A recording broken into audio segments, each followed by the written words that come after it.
when you're out here roaming around, you know, I'm not the first person to stay at these places. Other people have been here before me, and plenty of people will be here after me.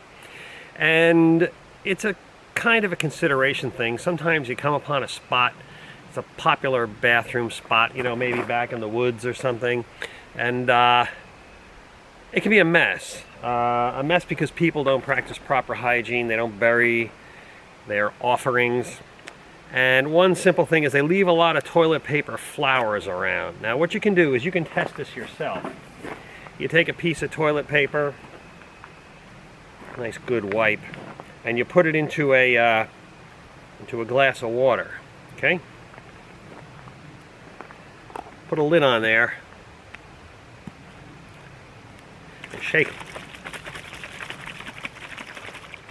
That's all. And what you should find, if you've got the right toilet paper, is it pretty much disintegrated. And it's cellulose.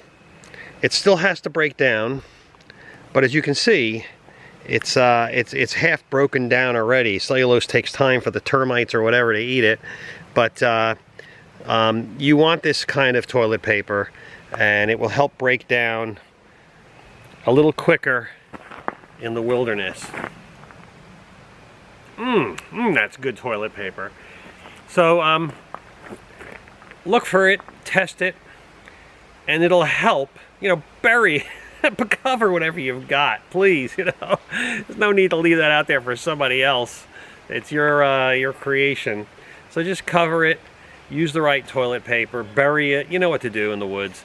And but do use toilet paper like this. I go to some places and you see these little flowers all over the place, toilet paper flowers. It's hi. Hello. It ruins a sense of discovery for other people. So just be considerate, and I'll appreciate it.